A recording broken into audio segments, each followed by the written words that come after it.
రూపాయలు 1,00,000 కోట్లు వృధా అయితే నీళ్ళు ఎలా వస్తున్నాయి? కొండపోచమ్మ మల్లన్న సాగర్ కాళేశ్వరంలో భాగం కావా? ఖర్చు 90,000 కోట్లు అయితే రూపాయలు 1,00,000 కోట్లు నష్టమేలా? మేడిగడ్డలో అవినీతి జరిగిందని ఎన్డీఎస్ఏ ఎక్కడా చెప్పలేదు. దానికి త్వరగా మరమ్మతులు చేయండి అని చెప్పి హరీష్ రావు గారు చెప్తా ఉన్నారు.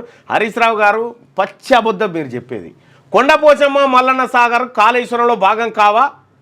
ఖర్చు విషయం చెప్తా. ఈ హరీష్ రావు గారు ఎంత నమ్మిస్తారంటే పాపం ఈ మంత్రులకు కూడా కరెక్ట్గా చెప్పనీకి రావచ్చు.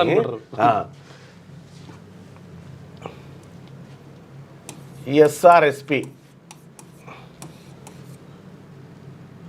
ఎల్లంపల్లి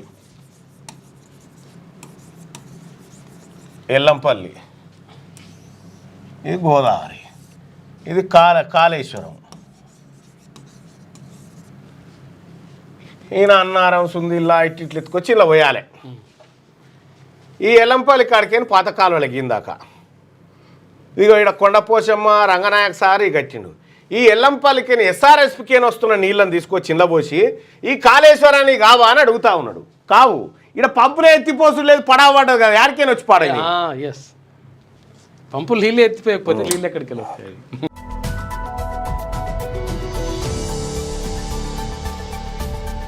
క్యూ న్యూస్లో పనిచేయటకు వీడియో ఎడిటింగ్ మరియు ఎస్ఈఓలో అనుభవం గల జూనియర్ ఎడిటర్స్ కావాలను సంప్రదించవలసిన నెంబర్ 8688926084.